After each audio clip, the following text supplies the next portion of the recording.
पूजा चिल्लर।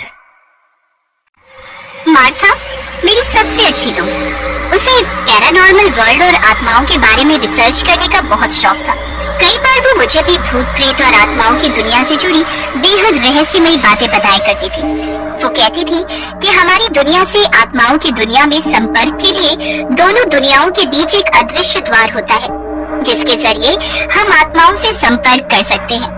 लेकिन अगर हमारी की हुई किसी गलती के कारण कोई आत्मा उस द्वार को पार करके हमारी दुनिया में प्रवेश कर जाए, तो उस इंसान की जिंदगी को फिर कोई नहीं बचा सकता। कभी कभी तो मुझे उसकी अजीबोगरीब बातों को सुनकर बहुत डर लगता था, लेकिन कभी कभी मुझे उसकी कही हुई ये सभी बातें मनगढ़ंत लगती थी, क्योंकि शायद मैंने अपनी जिंदगी में ऐसा कुछ महसूस ही नहीं किया था। मुझे याद है, मैं पूरे 2 साल बाद अपनी मास्टर्स की डिग्री कंप्लीट करके अपने घर आई थी। उस दिन वो मुझसे मिलने मेरे घर आई थी। घर पर हम दोनों के सिवा उस दिन और कोई नहीं था। कुछ दिनों बाद मार्था की शादी होने वाली थी। पिछले 2 सालों में हमारी लाइफ में घटी हर एक बात हम एक दूसरे से शेयर कर रहे थे। घर पर काम करने वाली जूलिया की अचानक तबीयत खराब होने के कारण वो भी अपने घर चली गई थी।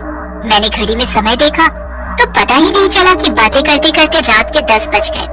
तभी मैं हम दोनों के लिए नूडल्स बनाने किचन की ओर जाने लगी तो मार्था ने मुझे टोकते हुए कहा, रहने दो क्रिस्टीना, वैसे भी इतने सारे स्नैक्स खाकर मैं तो ऑलरेडी बहुत फुल हो चुकी हूँ। मुझे अब घर जाना होगा। माँ और स्टीव घर पर मेरा इंतजार कर रहे होंगे। कम ऑन यार मार्था, इतने टाइम बाद तो हम मिले हैं, बस एक दिन की तो बात है। स्टीव है ना, वो आंटी का ध्यान रख लेगा। तू बैठ, मैं बस अब भी हमारे लिए नूडल्स बना कर लाती हूँ। मेरी बात मानकर वो उस रात मेरे घर पर रुकने के लिए तैयार हो गई। कुछ देर बाद मैं हम दोनों के लिए नूडल्स बना कर ले आई। तभी नूडल्स खाते हुए मार्था फिर से मुझसे आत्माओं की दुनिया से जुड़ी वही बातें करने लगी, लेकिन उस रात मैंने उसकी उन बातों को उसके मन का वहम कहकर टाल दिया। तभी अचानक वो मुझ पर बहुत गुस्सा हो गई और उसने मुझसे कहा कि आज रात वो मेरे सामने अपनी बातों को सच साबित करके दिखाएगी। उसने मुझसे काले रंग का एक कोरा कागज मांगा। मैंने उसे कागज दे दिया। तभी उसने अपने बैग से एक सफेद चौक निकाली और कागज को फर्श पर रखकर वो उस कागज पर कुछ अजीब सी आकृतियां बनाने लगी। उसने मुझसे कहा कि तुम मेरा हाथ कसकर पकड़ लो और चाहे कुछ भी हो जाए तुम मेरा हाथ मत छोड़ना। मैंने उसकी बात मानी और कसकर उसके हाथ को पकड़ लिया। तभी उसने अपने बैग से एक बड़ी अजीब सी किताब निकाली और उसके पन्नों को पलटती हुई वो उसके अंदर लिखे मंत्रों को पढ़ने लगी। कुछ देर बाद मुझे वहाँ कुछ अजीब सा एहसास होने लगा। वो गर्मी का मौसम था। ड्राइंग रूम का एसी भी उस समय बंद था, लेकिन फिर भी मुझे वहाँ एक अजीब सी ठंडक महसूस हो रही थी। ऐसा लग रहा था मानो घर में अब हम दोनों के अलावा हमारे साथ कोई और भी है। मैं किसी अदृश्य शक्ति को अपने पास महसूस कर रही थी। मुझे अब मेरे मन में हल्का हल्का डर महसूस होने लगा था। मैं उस खेल को और नहीं खेलना चाहती थी। मैं मार्था को वो सब रोकने के लिए कहने वाली थी कि तभी मुझे मार्था की आवाज सुनाई दी। उसने आत्माओं से संपर्क करने के लिए उनसे सवाल करना शुरू कर दिया था। क्या इस समय यहाँ कोई ऐसी आत्मा है जो मुझे सुन सकती है, हमें महसूस कर सकती है?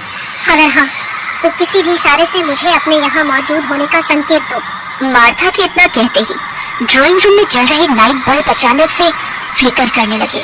डर के मारे अब मेरा शरीर कांपने लगा था, इसलिए मैंने मार्था को वो संपर्क वहीं पर तोड़ने के लिए कहा। लेकिन मार्था ने कहा कि हम इस तरह बीच में आत्माओं से संपर्क को तोड़ नहीं सकते, नहीं तो वो हम पर हावी हो जाएंगी। उसकी बात सुनकर मैं और ज्यादा डर गई और उसका हाथ पकड़कर चुपचाप वहाँ बैठे रही। तभी मार्था ने अगला सवाल पूछते हुए कहा, क्या तुम एक इंसानी शरीर में प्रवेश करके हमारी दुनिया में प्रवेश करना चाहते हो? मार्था का ये सवाल सुनकर डर के मारे मेरा शरीर ठंडा पड़ने लगा। तभी ड्राइंग रूम में लगे सभी नाइट बल्ब्स फिर से तेज तेज फ्लिकर करने लगे। उस समय मुझे ऐसा महसूस हुआ मानो कोई अदृश्य शक्ति मुझ पर हावी होकर मेरे शरीर में प्रवेश करना चाहती है। मैं बहुत ज्यादा डर चुकी थी, इसलिए मैं मार्था से अपना हाथ छुड़वाने की कोशिश करने लगी, लेकिन मार्था ने मेरे हाथ को बहुत कसकर पकड़ लिया और वो फिर से उस आत्मा से वही सवाल करने लगी। तुम एक इंसानी शरीर में प्रवेश करके हमारी दुनिया में प्रवेश करना चाहते हो? इस बार मैंने पूरी ताकत लगाकर उससे अपने हाथ को छुड़ाया। उस समय मुझे मार्था पर बहुत गुस्सा आ रहा था। इससे पहले मैं उसे कुछ कह पाती तभी मुझे मेरे फोन पर रिंग होती हुई सुनाई दी। मेरा फोन मेरे पास ही रखा हुआ था। मैंने फोन उठाकर जैसे ही स्क्रीन की तरफ देखा तो किसी अननोन नंबर से मेरे पास कॉल आ रही थी। मैंने सोचा शायद मॉम डैड ने अपने किसी फ्रेंड के नंबर से मुझे कॉल किया होगा, इसलिए मैंने वो कॉल रिसीव कर ली। लेकिन उस जोर से आने वाली उस आवाज को सुनकर मेरे पैरों तले की जमीन खिसक गई। सॉरी क्रिस्टीना, माँ का कॉल आ गया था, इसीलिए मैं हड़बड़ाहट में तुम्हें बिना बताए ही तुम्हारे घर से निकल गई। मेरा फोन ऑफ हो गया था, मुझे लगा तुम्हें चिंता हो रही होगी, इसीलिए मैंने एसटीडी से कॉल किया। बस थोड़ी देर में मैं घर पहुंच जाऊंगी। इतना कहकर मार्था ने फोन रख दिया। वो कॉल मार्था ने मुझे किया था, ये जानकर मेरे होश उड़ गए, क्योंकि अगर मार्था मेरे घर से जा चुकी थी तो मैंने वो गेम आखिर किसके साथ खेला। मैंने इधर उधर अपनी नजरें घुमा कर देखी। मैंने सोचा कि शायद मार्था ने मेरे साथ कोई प्रैंक किया है, लेकिन पूरे घर में ढूंढने के बाद भी वो मुझे कहीं नहीं मिली। उस रात जिंदगी में पहली बार मुझे डर का एहसास हो रहा था, क्योंकि मार्था ने मुझे कई बार लोगों के साथ हुए ऐसे कई पैरानॉर्मल केसेस के बारे में बताया था। इसलिए मैं ये अच्छी तरह समझ चुकी थी कि मेरे साथ जिसने वो शैतानी गेम खेला वो मार्था नहीं बल्कि एक शैतान था, जो मेरी रूह को अपने साथ ले जाना चाहता था। मैं बस अब किसी तरह खुद को उस शैतान के साए से मुक्त करना चाहती थी, क्योंकि शायद जाने अनजाने में मैंने खुद ही शैतान को अपने पास आने का न्योता दे दिया था। मार्था मेरे घर आकर फ्रेश होने के लिए मेरे रेस्टरूम में गई थी। तभी मैंने ये जानने के लिए कि मार्था आत्माओं के बारे में जो बातें हमेशा मुझे बताती है वो सच है भी या सिर्फ उसके मन का वहम। इसलिए मैंने उसकी गैर मौजूदगी में उसके बैग से एक तंत्र मंत्र की किताब निकाली और उसे खोलकर पढ़ने लगी। उसे पढ़ते हुए मेरे मन में एक अजीब सी घबराहट होने लगी। इसलिए मैंने उस किताब को बंद करके वापस उसके बैग में रख दिया और जाने अनजाने में मैंने हमारी दुनिया और आत्माओं की दुनिया के बीच के उस अदृश्य द्वार को उन मंत्रों से खोलकर शैतान को अपनी दुनिया में दाखिल कर लिया। और उस शैतान ने मेरे साथ उस शैतानी गेम को खेलकर मेरे शरीर में प्रवेश करने का एक मार्ग बना लिया। उस समय तो मैं ये सब कुछ समझ नहीं पाई, इसीलिए मैंने मार्था को ये सोचकर कुछ नहीं बताया कि कहीं वो ये बात सुनकर मुझ पर गुस्सा न करे। उस समय मुझे उस शैतान से बचने का कोई रास्ता नजर नहीं आ रहा था। मैं अपने घर में अकेली थी। उस रात मेरे पास मदद के लिए कोई भी नहीं था। कुछ देर पहले अपने साथ घटी उस घटना से मेरी रूह कांप चुकी थी। तभी मुझे मेरी मॉम की कही हुई एक बात याद आई। मेरी मॉम हमेशा कहती थी कि जब भी तुम्हें अपने पास किसी शैतानी शक्ति का एहसास हो तो गॉड को याद करना, वो तुम्हारी रक्षा करेंगे। इसलिए उस वक्त मैंने वैसा ही किया। बाइबल के कुछ वचनों को पढ़कर मैं हिम्मत करते हुए अपने कमरे में सोने के लिए चली गई कि तभी मेरे कमरे में लगी जीसस क्राइस्ट की फोटो अचानक जमीन पर गिरकर टूट गई। अचानक से हुई उस तेज आवाज से डर के मारे मेरे रोंगटे खड़े हो गए। तभी मुझे लगा मानो कोई परछाई मेरी खिड़की पर खड़ी बहुत देर से मुझे घूर रही है, लेकिन मैं उस वक्त कदर डर चुकी थी कि मैंने उस ओर मुड़कर देखने की हिम्मत नहीं की और मैं फिर से अपनी आंखें बंद करके गॉड का नाम लेते हुए सोने की कोशिश करने लगी। गॉड के वचनों को बोलते हुए मुझे लगा कि शायद कुछ देर में सब कुछ बिल्कुल ठीक हो जाएगा, लेकिन तभी कुछ देर बाद मुझे ऐसा लगा मानो किसी ने बहुत भारी बोझ लाकर मेरे सीने पर रख दिया। मुझे सांस लेने में तकलीफ होने लगी। मैं अपनी आंखें खोलकर उठने की कोशिश करने लगी, लेकिन मुझे ऐसा लगा मानो मेरा शरीर मेरे वश में है ही नहीं। मैं पूरी तरह पसीने से भीग चुकी थी। तभी मैंने बड़ी ही तेज आवाज में कहा, गॉड मेरी रक्षा करे। और अचानक मेरे शरीर में मुझे एक अलग सी शक्ति महसूस हुई। मैं अपने बिस्तर से उठकर बाहर भागने की कोशिश करने लगी कि तभी किसी ने मेरे बिस्तर के नीचे से मेरे पैरों को खींचा और मैं बुरी तरह से जमीन पर गिर पड़ी। मैं बेहोशी की हालत में थी। तभी थोड़ी देर बाद मुझे मेरे पास एक आवाज सुनाई दी।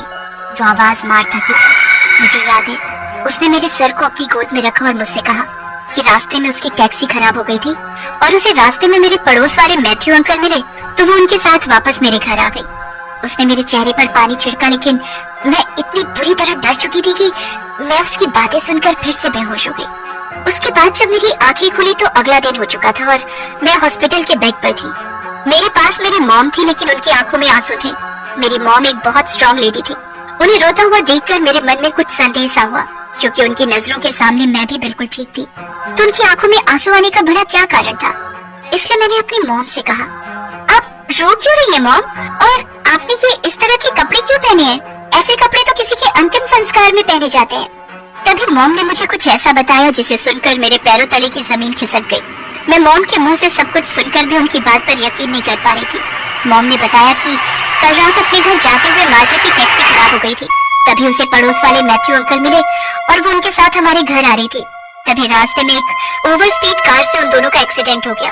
मैथ्यू अंकल को तो उस एक्सीडेंट में कोई खरोच नहीं आई, लेकिन मार्था ने मौके पर ही अपना दम तोड़ दिया।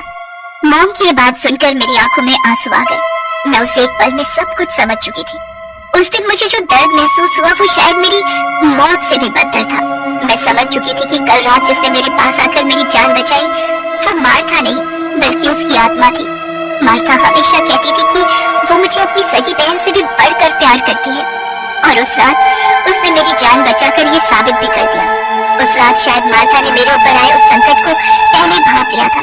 वो जान चुकी थी कि वो जीते जी तो उस शैतान से कभी लड़ नहीं सकती, इसीलिए मेरी जान बचाने के लिए उसने खुद ही अपनी जान की कुर्बानी दी थी। उस रात मार्था की नहीं बल्कि मेरी इस दुनिया में आखिरी रात लिखी थी, लेकिन शैतान से मेरी जिंदगी को बचाने के लिए उसने मेरी जगह अपनी आत्मा का सौदा उस शैतान से कर लिया और अपनी जिंदगी की कुर्बानी देकर वो मुझे एक नई जिंदगी का तोहफा दे गई। लेकिन उसका दिया ये तोहफा मुझे अब एक बोझ लगने लगा है, क्योंकि मेरी उसे एक गलती के कारण मेरी सबसे अच्छी दोस्त हमेशा हमेशा के लिए इस दुनिया से जा चुकी है। काश मैंने उस दिन उस किताब को ना पढ़ा होता तो मार्था मेरे साथ आज जिंदा होती।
ये कहानी आपको अच्छी लगी हो तो हमें सब्सक्राइब करें